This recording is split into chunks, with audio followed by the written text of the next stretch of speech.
The aviation world was all on Twitter over the weekend as Turkey opened a massive new airport in Istanbul.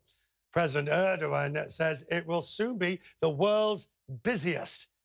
The extraordinary way in which they did this, moving all the planes, 100 planes at least, the equipment from Ataturk over to this new airport. The culmination of years of planning and an $11 billion investment.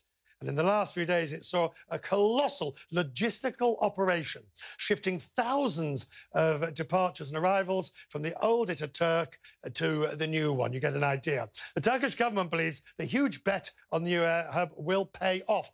It expects Istanbul to overtake Dubai. Now, there you have London, Amsterdam, the old traditional large ones, and then you've got Istanbul, but you've also got Dubai over here, and then how they all compete, for example, with Hong Kong and Incheon in South Korea.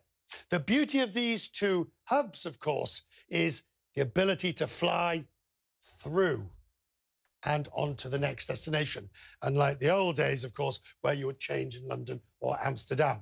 Well, we want you to get in the conversation. Go to the phones, cnn.com/join. Simple question. What do you look for in a brand new airport terminal? What is it you want more than anything else? The food, the shopping, the ground transportation, or the good free Wi-Fi? What is it you want more than anything else at somewhere like Istanbul, DXB, LHR, or wherever? Go to cnn.com/join and vote, and you'll see the results on your screen. I paid a visit to the new Istanbul airport as they were getting ready for what they called the Big Bang. Take a look at what could one day become the world's busiest airport. Istanbul's $11 billion mega hub, only weeks away from its full launch. Eventually, 200 million passengers are to pass through these halls every year. And this is the man in charge of making it all happen. The chief executive of Istanbul's new airport, Kadri Samsunlu. He's counting down the days to what he calls the Big Bang. We call it Big Bang, which means one airport will shut down and this airport will become fully operational. A giant operation of an airport with 70 million passengers will shut down and everything will be moved to a new location where we are sitting today.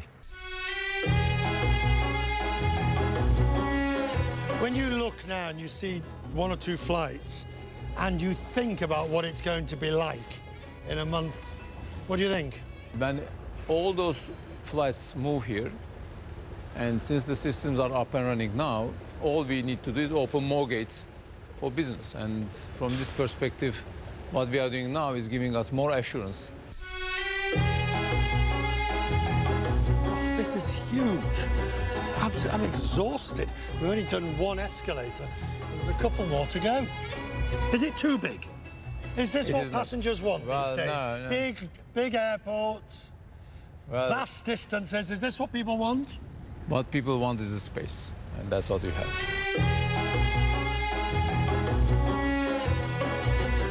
The planners here in Istanbul have been preparing for years for this great moment. They would do well to be sure. The history of airport openings has not been a happy one. Denver, total disaster. Bangkok, Brandenburg, still isn't even open. And Heathrow Terminal 5. What have you learned from looking at other airports' failures? Everybody has unique issues, okay? Some of them have problems with the construction, with the building itself. We have examined all those, let's say, problematic cases, and we benefited a lot from the failures in other airports. Turkey's position as a global aviation hub has grown faster than many had predicted. Istanbul's current Ataturk airport, built only 2 decades ago, has become one of the world's busiest. That success has brought challenges, and its critics claim Ataturk is overused and overcrowded. How important is this airport for Turkey? For Turkey, it's going to develop a huge economy. It's also going to be facilitating the growth of other sectors like logistics, like tourism. but it's also very important for the world. For centuries, Turkey's position at the gateway of Europe made it a key bridge between East and West. In 3 hours distance of Istanbul, there are 3 continents, 1.5 billion people, 130 destinations. Like its competitors, Istanbul's new airport has had a few teething problems, a few false starts and a labour dispute. Now, though, the airport is finally cleared for takeoff. IST, the international code for Istanbul. The designation will move from the old airport to the new when this building becomes fully operational. And then Turkey's giant aviation project takes flight on day 1.